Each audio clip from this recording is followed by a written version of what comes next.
In the summer of 1988, a jewelry store in San Diego became the target of one of California's most sophisticated commercial heists.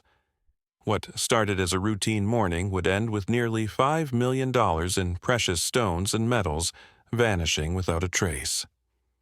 No alarms sounded, no witnesses came forward, and no suspects were ever arrested. The case went cold within months, buried under stacks of unsolved files, and forgotten by everyone except the families who lost everything that day. But 37 years later, a young man cleaning out his late grandfather's house would stumble upon something that would change everything. Hidden behind a false panel in an old wooden desk was a leather-bound journal filled with handwritten entries, detailed sketches, and most shocking of all, a complete inventory of stolen jewelry that matched the 1988 robbery down to the smallest detail. Before we dive deeper into this incredible discovery, let us know in the comments where you're watching from. We'd love to hear from you, and don't forget to hit that subscribe button so you never miss any of our upcoming videos.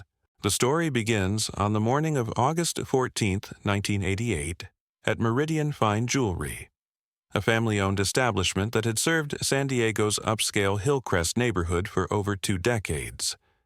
The store specialized in custom engagement rings, estate pieces, and high-end watches, building its reputation on discretion and quality craftsmanship.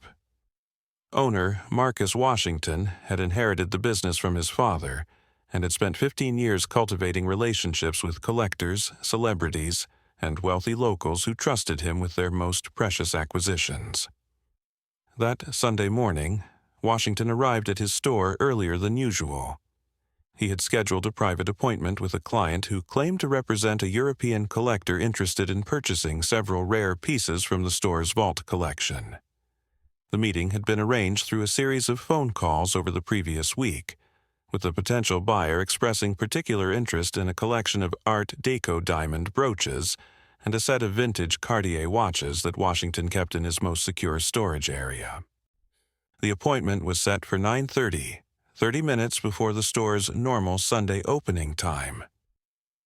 Washington had agreed to the early meeting because the client had mentioned the possibility of a cash purchase exceeding $2 million.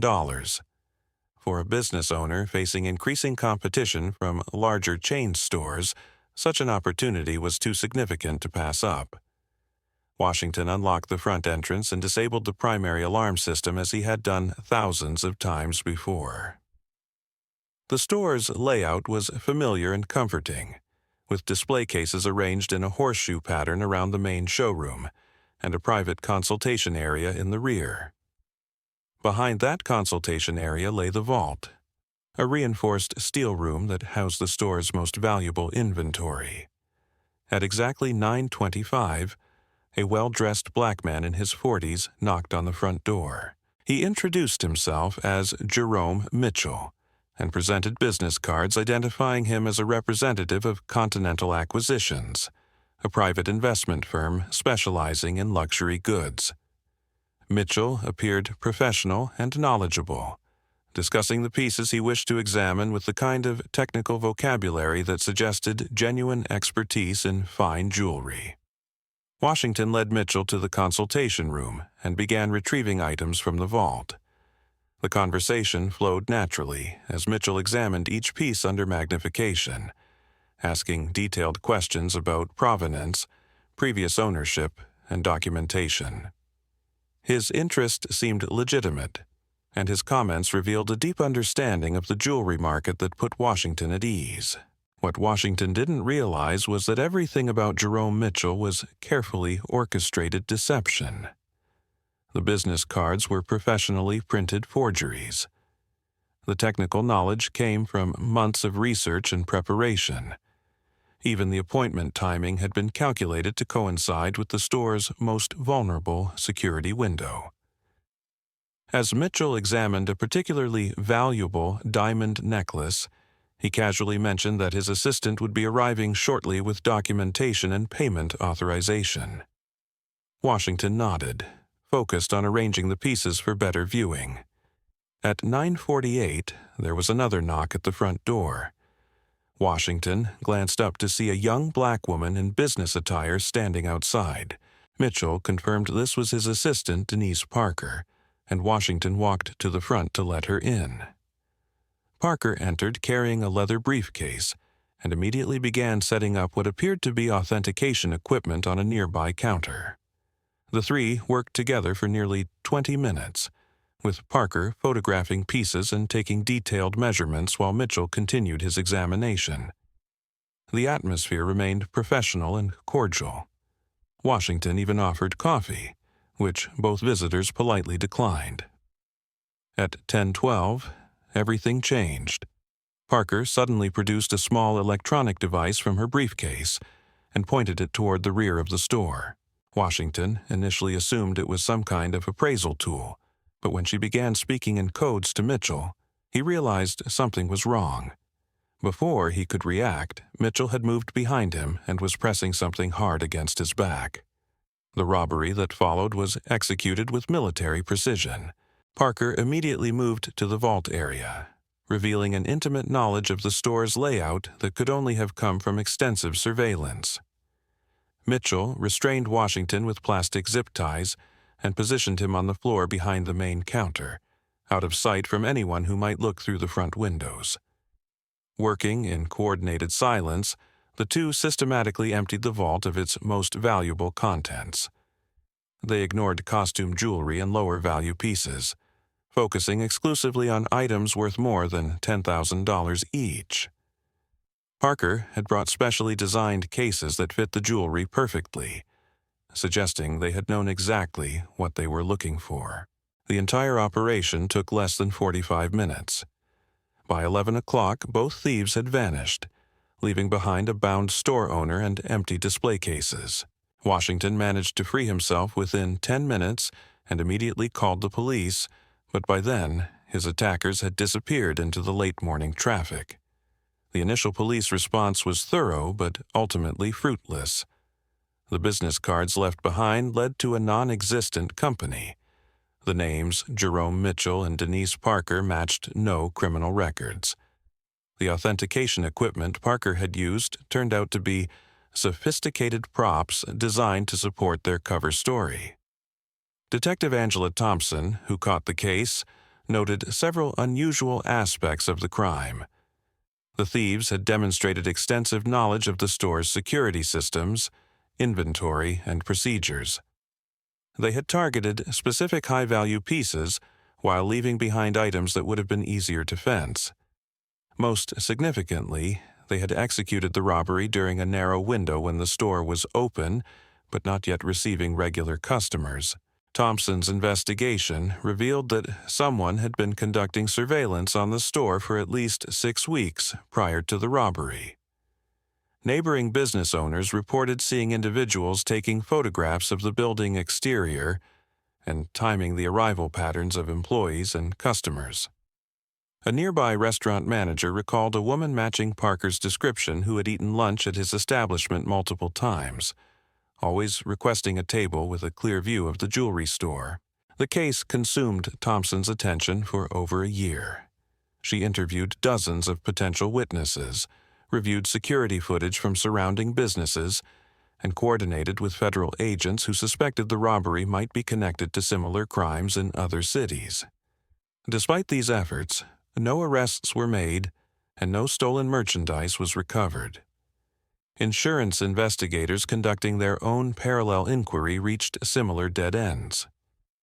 The stolen items, valued at just under $4.8 million, included pieces that would have been extremely difficult to fence through normal criminal networks. Several items were so distinctive that they would have been immediately recognizable to legitimate dealers, yet none ever surfaced in the legal market. As months passed without progress, the case gradually moved from active investigation to cold case status. Thompson retired in 1995, still haunted by the unsolved robbery, convinced that the thieves had possessed inside information but unable to prove how they had obtained it. The store never recovered from the loss. Despite insurance coverage, the theft had eliminated Washington's most valuable inventory and damaged his reputation within the collector community. Within 3 years, Meridian Fine Jewelry had closed permanently, another casualty of a crime that seemed to have been planned and executed by ghosts. For 25 years, the robbery remained a footnote in San Diego criminal history, occasionally mentioned in retrospective articles about unsolved crimes, but largely forgotten by everyone except those directly affected. That would all change in December 2013, when Marcus Washington's grandson, Terrell, began the difficult task of clearing out his grandfather's modest home in National City. Washington had passed away 3 months earlier at the age of 78, taking with him the pain and frustration of a business destroyed and a mystery never solved. Terrell had been close to his grandfather, spending countless summer afternoons in the old jewelry store before it closed, learning about gemstones and precious metals while listening to stories about the family business. The house cleaning had been postponed for months while the family dealt with funeral arrangements and estate matters. When Terrell finally began sorting through decades of accumulated belongings, he approached the task with both sadness and curiosity. His grandfather had been a meticulous man who saved everything, from old receipts to trade magazines dating back to the 1960s. The living room and kitchen yielded the expected items, photo albums, correspondence, and boxes of documents related to the store's operation. But it was in the back bedroom, converted years earlier into a home office, where Terrell made his first unusual discovery. Stacked against one wall were dozens of jewelry trade publications, many with specific articles circled in red ink. The markings weren't random. They focused on stories about high-value thefts, security vulnerabilities, and law enforcement techniques used to track stolen goods. Terrell initially assumed his grandfather had been researching security improvements for his own store. But as he read through the marked articles, a different pattern emerged. The circled stories weren't about preventing theft. They were detailed analyses of successful robberies, with particular attention paid to methods used by thieves to avoid detection and dispose of stolen merchandise. The discovery troubled Terrell, but he continued working through the room. Behind a filing cabinet, he found a cardboard box filled with surveillance equipment, items that seemed far more sophisticated than anything a small jewelry store would have needed. There were telephoto camera lenses, electronic listening devices, and what appeared to be lock-picking tools wrapped in felt cloth. Growing increasingly confused by these findings, Terrell decided to examine his grandfather's desk more thoroughly. It was an antique roll-top piece that Washington had owned for decades, its numerous small drawers and compartments perfect for organizing the tiny components of jewelry repair work. Terrell had played in and around this desk as a child, but he had never noticed anything unusual about its construction. As he emptied each drawer systematically, Terrell noticed that one section seemed smaller inside than its exterior dimensions suggested. Running his fingers along the interior walls, he discovered a thin groove that felt deliberate rather than natural. Pressing along this groove triggered a soft click, and a narrow panel swung inward to reveal a hidden compartment. Inside the secret space was a leather journal bound with a rubber band, its cover worn smooth from handling. Terrell opened it carefully, immediately recognizing his grandfather's distinctive handwriting. The first entry was dated June 15, 1988, nearly 2 months before the robbery that had destroyed the family business. The journal's contents were devastating. Entry after entry detailed an elaborate plan to rob his own store, complete with floor plans, security system diagrams, and timetables for every aspect of the operation. Washington had documented the financial pressures facing his business, the mounting debts, and the insurance policies that would pay out in the event of a major theft. He had researched similar crimes in other cities, studying police reports and insurance investigations to identify common mistakes that led to arrests. Most shocking of all were the detailed character profiles Washington had created for his accomplices. Jerome Mitchell was actually Damon Cole, a former customer who had fallen on hard times after losing his job at a defense contractor. Cole had approached Washington months earlier seeking a loan, and during their conversations, Washington had learned about Cole's military background and his desperate financial situation. Denise Parker was really Shanice Williams, a woman Washington had met through his church. Williams worked as a bookkeeper for several small businesses and had experience with security systems through a previous job at a bank. She had mentioned during casual conversation that she was struggling to pay for her mother's medical treatments. Washington had carefully cultivated relationships with both individuals, learning their weaknesses and gradually drawing them into his scheme. He had presented the robbery not as a crime against his own business, but as a victimless insurance fraud that would solve everyone's financial problems without hurting innocent people. The journal revealed that Washington had spent months preparing for the robbery, timing customer patterns, testing security vulnerabilities, and even arranging for the store's surveillance cameras to malfunction on the day of the heist. He had coached Cole and Williams on their roles, providing them with props, scripts, and detailed instructions on how to behave during the robbery. But the most disturbing revelation was still to come. According to the journal entries, the robbery had gone exactly as planned, with one critical exception. Washington had never intended to report the theft as a genuine crime. His original plan had been to claim the jewelry was stolen, collect the insurance money, and then quietly sell the actual pieces through private channels over several years. The problem arose when Detective Angela Thompson proved to be more thorough and persistent than Washington had anticipated. Her investigation had uncovered evidence of the surveillance activities he had hoped would go unnoticed. Fearing that a continued investigation might eventually expose his role, Washington made a fateful decision. He betrayed his accomplices. The journal documented how Washington had provided anonymous tips to police, directing attention toward Cole and Williams while simultaneously helping them disappear.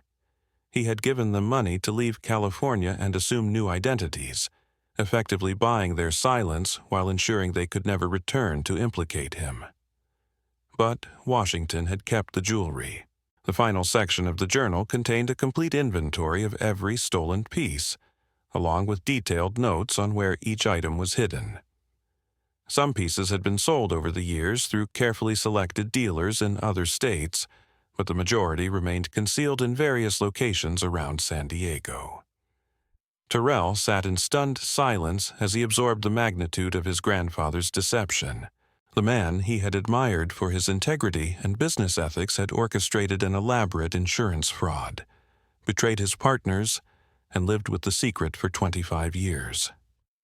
The financial struggles, the store's closure, even the depression that had marked Washington's later years, all of it had been performance art designed to maintain the illusion of victimhood. The journal included maps and detailed instructions for locating the hidden jewelry. Some pieces were buried in waterproof containers in remote areas of Balboa Park. Others were concealed in safety deposit boxes registered under false names. The most valuable items were hidden in a storage unit Washington had maintained under an alias for over 2 decades. Terrell faced an impossible choice. He could turn the journal over to authorities, finally solving a case that had baffled investigators for 25 years, but destroying his grandfather's reputation and potentially implicating himself in receiving stolen property. Or he could remain silent, allowing the truth to stay buried with the man who had taken it to his grave. The weight of this decision consumed Terrell for weeks.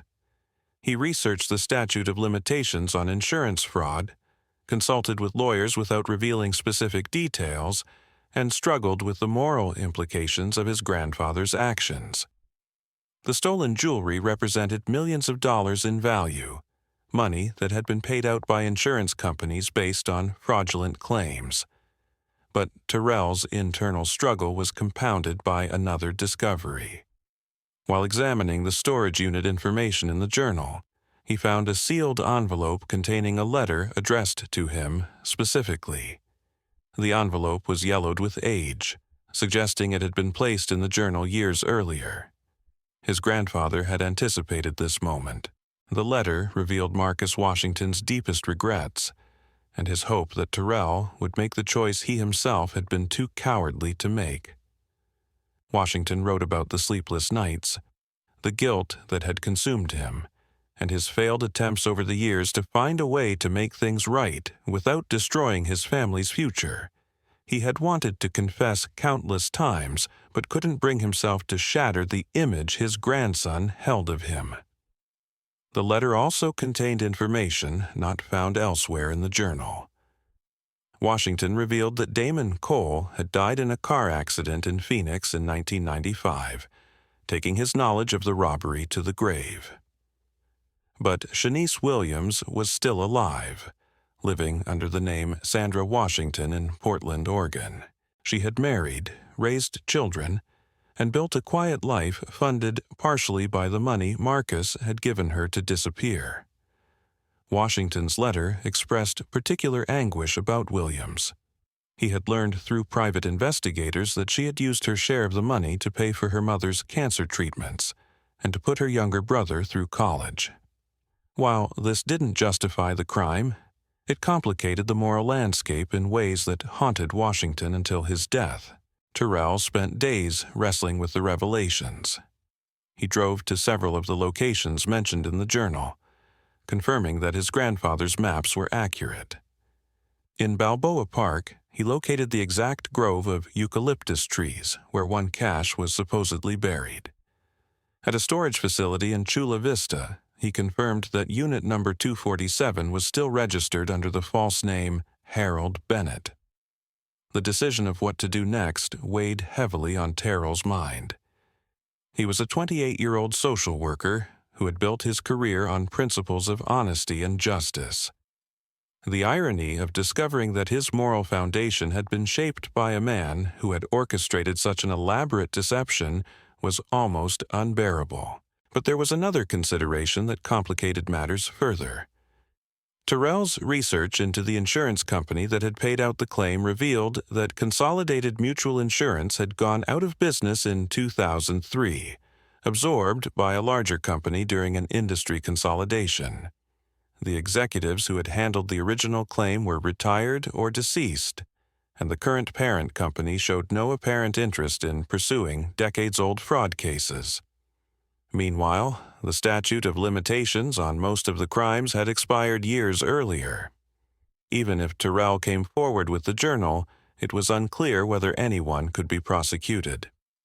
The primary beneficiary of any recovered jewelry would likely be the insurance company's successor, a multinational corporation with billions in assets. Terrell also considered the impact on Shanice Williams, now Sandra Washington. According to his grandfather's letter, she was a grandmother who had built a legitimate life after leaving California. Exposing the robbery would destroy not only her reputation but potentially impact her children and grandchildren who had no knowledge of her past. These considerations led Terrell to make a decision that surprised even himself. Rather than immediately contacting authorities, he decided to investigate further on his own.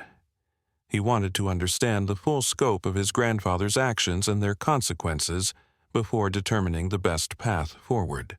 His first step was to locate and speak with Sandra Washington. Using the information from his grandfather's letter, Terrell traced her to a modest home in Portland's Woodstock neighborhood. He spent weeks planning his approach, unsure how to introduce himself or explain his knowledge of her past.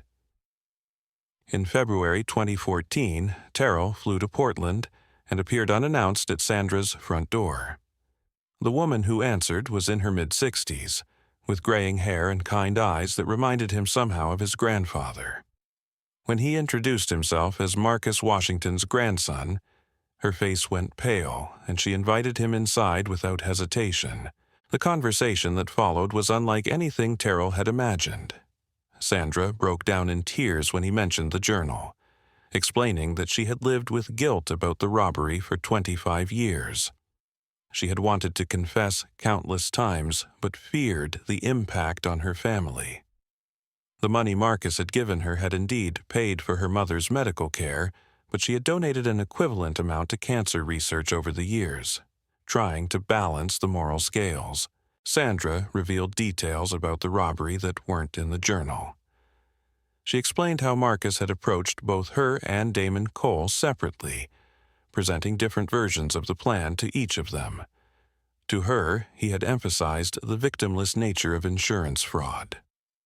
To Cole, he had focused on the financial desperation they all faced. She also revealed that Marcus had continued to contact her sporadically over the years, sending money whenever she faced financial difficulties. She had interpreted this as generosity, but now understood it was his way of ensuring her continued silence. The payments had stopped only a few years before his death, when his own health had begun to decline. Most significantly, Sandra told Terrell about a conversation she had with Marcus in 2010, during what would be their final phone call. Marcus had expressed regret about the robbery, and mentioned that he had prepared a full confession for his family to find after his death. He had wanted to make amends, but couldn't bring himself to destroy his reputation while he was alive to see the consequences. This revelation convinced Terrell that his grandfather had intended for the truth to emerge eventually. The hidden journal wasn't just a record of the crime. It was Marcus Washington's delayed attempt to take responsibility for his actions and provide his family with the information needed to make things right. Armed with this understanding, Terrell made his decision. He would honor his grandfather's apparent final wishes by bringing the truth to light, but he would do so in a way that minimized harm to innocent parties while ensuring that justice was served as much as possible given the circumstances. Terrell's plan was methodical and carefully considered. First, he would locate and recover the stolen jewelry using his grandfather's maps and instructions. Then, he would work with lawyers to determine the best way to return the items to their rightful owners or the appropriate insurance entities. Finally, he would provide authorities with the full story, accepting whatever legal consequences might follow. The recovery process began in March 2014 and took nearly 6 months to complete. Following his grandfather's detailed instructions, Terrell located cache after cache of hidden jewelry. The storage unit in Chula Vista contained over 30 pieces, including the Art Deco diamond brooches that had supposedly been stolen in 1988. Safety deposit boxes in 3 different banks yielded additional items, their pristine condition a testament to Marcus Washington's careful preservation methods. The most challenging recovery involved the items buried in Balboa Park. Using a metal detector and working only during early morning hours to avoid detection, Terrell located waterproof containers buried beneath landmarks his grandfather had carefully documented. Each container held jewelry wrapped in oiled cloth, protected from decades of exposure to moisture and temperature changes. By September 2014, Terrell had recovered approximately 90% of the jewelry listed in his grandfather's inventory. The remaining pieces had apparently been sold over the years, their proceeds used to maintain Marcus Washington's modest lifestyle and support his granddaughter's college education. Terrell realized with uncomfortable clarity that his own educational opportunities had been funded, at least partially, by the proceeds of the robbery. The recovered jewelry filled multiple safety deposit boxes that Terrell rented under his own name.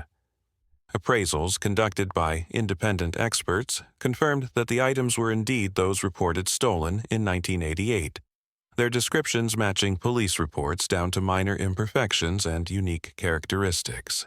With the jewelry secured, Terrell began the complex process of determining how to proceed legally. Consultations with attorneys revealed that, while the statute of limitations had expired on most criminal charges, civil claims for recovery of stolen property might still be viable. The lawyers advised that Terrell could potentially face charges for receiving stolen property, but his voluntary cooperation and the unusual circumstances of the case made prosecution unlikely. The legal advice culminated in a recommendation that Terrell approach the San Diego Police Department directly, providing full disclosure about his discoveries and his grandfather's confession. This approach would demonstrate good faith cooperation while allowing authorities to determine the appropriate next steps. In November 2014, Terrell contacted the San Diego Police Department and requested a meeting with detectives from the Cold Case Unit. He brought with him the leather journal, photocopies of relevant pages, and detailed documentation of the jewelry recovery process.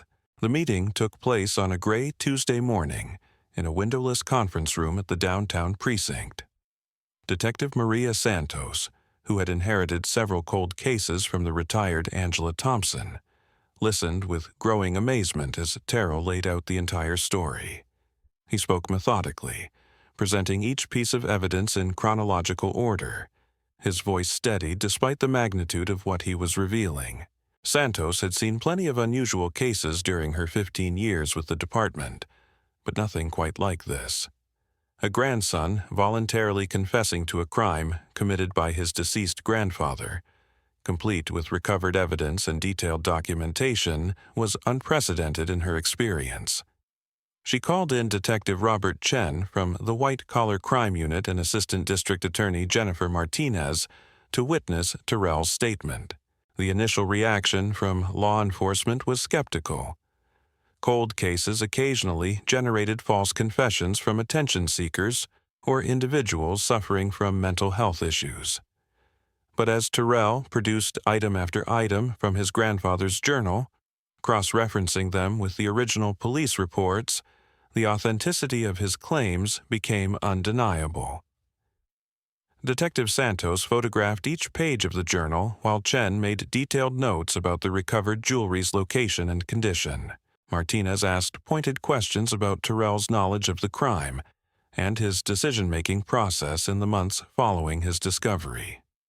Her legal training helped identify potential complications that might arise during any formal proceedings. The most significant challenge involved determining what crimes, if any, could still be prosecuted. Marcus Washington was beyond the reach of justice, having died before his confession came to light. Damon Cole had been dead for nearly 2 decades. That left Sandra Washington as the only surviving participant, but her current life in Portland complicated any potential extradition or prosecution efforts. Martinez explained that while the statute of limitations had expired on most felony charges related to the original robbery, certain aspects of the case might still be actionable. Ongoing possession of stolen property, insurance fraud, and conspiracy charges could potentially be pursued depending on specific circumstances and timing. But the district attorney's office faced a practical dilemma that went beyond legal technicalities. Prosecuting a grandmother who had lived quietly for 25 years, using resources to pursue a case where the primary perpetrator was dead and the stolen property had been voluntarily returned, seemed like poor use of taxpayer money and prosecutorial discretion. Detective Santos spent the following weeks verifying Terrell's account through independent investigation. She contacted Portland police to confirm Sandra Washington's current status and background. She reviewed insurance records from the original case, comparing them with the recovered jewelry inventory. She even tracked down retired Detective Thompson, now 73 and living in Arizona, to discuss the original investigation. Thompson's recollections provided crucial context for understanding how Marcus Washington had managed to deceive investigators for so long. She remembered being frustrated by certain aspects of the case that hadn't made sense at the time, particularly the thieves' intimate knowledge of the store's security systems and inventory. Thompson had suspected inside involvement, but had focused her attention on employees rather than the owner himself. The investigation concluded with a unique resolution. Rather than pursuing criminal charges against Sandra Washington, the district attorney's office worked with insurance companies to facilitate the return of recovered jewelry, while allowing both Terrell and Sandra to avoid prosecution in exchange for their full cooperation. The case was officially closed in March 2015, 27 years after it began. Detective Santos noted in her final report that the Washington case demonstrated how guilt and conscience could accomplish what decades of investigation could not. Sometimes the most complex mysteries solved themselves, requiring only time and a grandson brave enough to honor the truth his grandfather finally chose to leave behind.